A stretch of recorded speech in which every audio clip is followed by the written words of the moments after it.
सौर ऊर्जा वापरणाऱ्यांना राज्य सरकारचा मोठा झटका बसला आहे. आता स्वतःची वीज बनवून वापरली तरी भरावा लागणार कर. सविस्तर सांगतो. जर तुम्ही तुमच्या घराच्या छतावर किंवा व्यवसायाच्या ठिकाणी सोलर पॅनल्स म्हणजे सौर ऊर्जा लावली असती किंवा भविष्यात लावण्याचा विचार करत असाल तर ही बातमी तुमच्यासाठी अत्यंत महत्त्वाची आहे. सध्या वाढत्या वीज बिलांपासून सुटका मिळवण्यासाठी आणि पर्यावरण रक्षणाला हातभार लावण्यासाठी अनेक जण पर्यायी आणि स्वच्छ ऊर्जा म्हणून सौर ऊर्जेकडे म्हणजे सोलार एनर्जीकडे वळत आहेत. लाखो रुपयांची गुंतवणूक करून लोक छतावर सोलर बसवतात. पण आता याच ग्राहकांना महाराष्ट्र राज्य सरकारने एक मोठा धक्का दिला आहे. आतापर्यंत मोफत मिळणाऱ्या या सूर्याच्या ऊर्जेवर आणि त्यातून तयार होणाऱ्या विजेवर आता इलेक्ट्रिसिटी ड्युटी म्हणजेच वीज शुल्क अर्थात टॅक्स आकारण्याची तयारी राज्य सरकारने सुरू केली आहे. होय, तुम्ही अगदी बरोबर ऐकत आहात. जागा तुमची, पैसे खर्च करून लावलेले सोलर पॅनल्स तुमचे आणि सूर्याचा प्रकाशही निसर्गाचा, तरीही यातून तयार होणाऱ्या विजेवर तुम्हाला सरकारला कर द्यावा लागणार आहे. चला तर मग या निर्णयाची सविस्तर आणि सोप्या भाषेत माहिती घेऊया या व्हिडिओमध्ये. महाराष्ट्र शासनाने अलीकडेच एक महत्त्वपूर्ण निर्णय घेतला असून सोलर रूफटॉप वापरणाऱ्या ग्राहकांकडून वीज शुल्क वसूल करण्याचे नियोजन केले आहे. हे शुल्क किती असावे आणि कसे आकारावे यासाठी राज्य सरकारने एका विशेष समितीची स्थापना केली आहे. ही समिती प्रामुख्याने 2 प्रकारच्या विजेवर कर लावण्याबाबत निर्णय घेणार आहे. पहिली, जी वीज तुम्ही तयार करून महावितरणाच्या म्हणजेच MSDCLच्या ग्रीडला देता. दुसरी, जी वीज तुम्ही स्वतः तयार करून स्वतःच्याच घरात किंवा कारखान्यात वापरता. या निर्णयात सर्वात धक्कादायक आणि चिंतेची बाब म्हणजे बिहाइंड द मीटर ग्राहकांनी या कराच्या जाळ्यात आणले जाणार आहे. आता बिहाइंड द मीटर म्हणजे काय हे समजून घेऊया. अनेक लोकांनी मोठ्या सोसायट्या किंवा कारखाने सोलर पॅनेल्स लावतात. ते महावितरणच्या ग्रीडशी म्हणजेच विजेच्या मुख्य खांबाशी जोडलेले नसतात. ते स्वतःच वीज तयार करतात आणि बॅटरीमध्ये साठवून थेट स्वतःच्या घरात किंवा कंपनीत वापरतात. म्हणजे त्यांच्या महावितरणाचा वीज पुरवठ्याशी काहीही संबंध नसतो.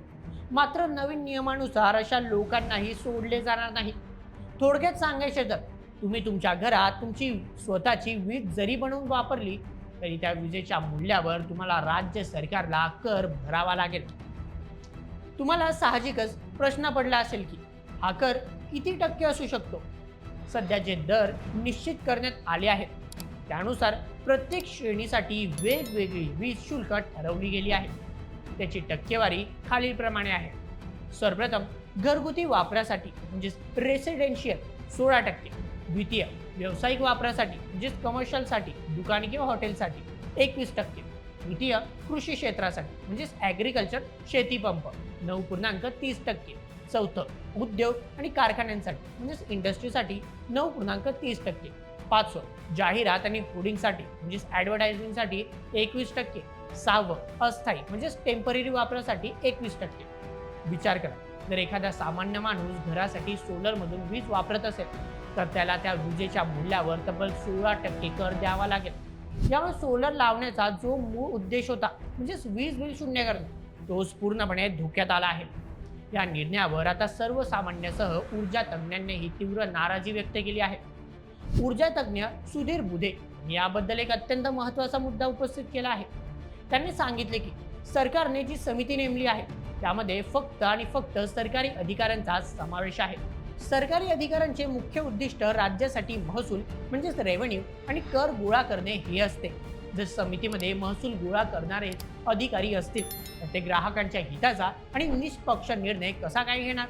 या समितीत स्वतंत्र ऊर्जा तज्ज्ञ, ग्राहकांचे प्रतिनिधी किंवा सामाजिक कार्यकर्त्यांचा समावेश असायला हवा होता, जेणेकरून सर्वसामान्यांना न्याय मिळेल असा समतोल निर्णय घेता आला असता.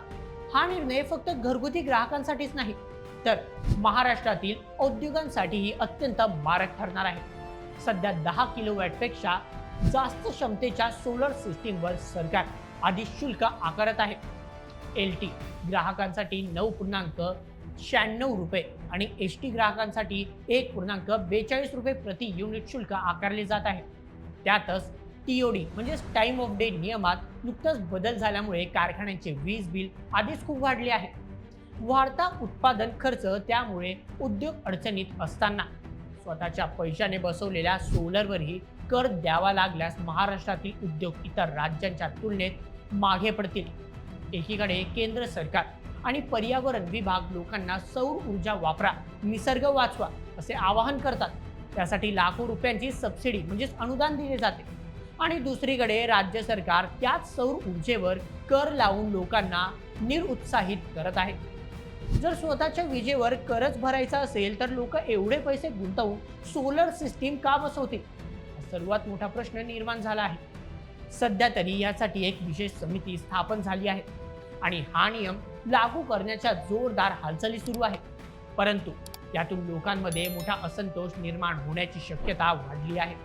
तुम्ही लाखो रुपये गुंतवून सोलर सिस्टीम बसवता, तिची देखभाल म्हणजेच मेंटेनन्स करता, आणि तरी सुद्धा तयार केलेल्या विजेवर टॅक्स भरता। हे कोणत्याही सामान्य नागरिकाला न्याय वाटणारे नाही। सरकारला राज्याचा महसूल वाढवायचा आहे हे नक्की, पण त्यासाठी पर्यावरणाला पूरक असलेल्या आणि आजच्या काळाची गरज असलेल्या सौर ऊर्जेला टार्गेट करणे कितपत योग्य आहे, यावर आता सर्वसामान्यांनी आवाज उठवणे गरजेचे आहे।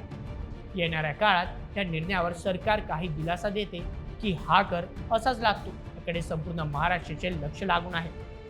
या सर्व प्रकरणावर तुमचे काय मत, तुम्हाला काय वाटतं? सौर ऊर्जेवर कर लावणे योग्य आहे की अयोग्य? तुमचे मत आम्हाला कमेंटमध्ये नक्की सांगा, आणि अशाच व्हिडिओसाठी सबस्क्राईब करा बोल MH आपल्या यूट्यूब चॅनलला। धन्यवाद।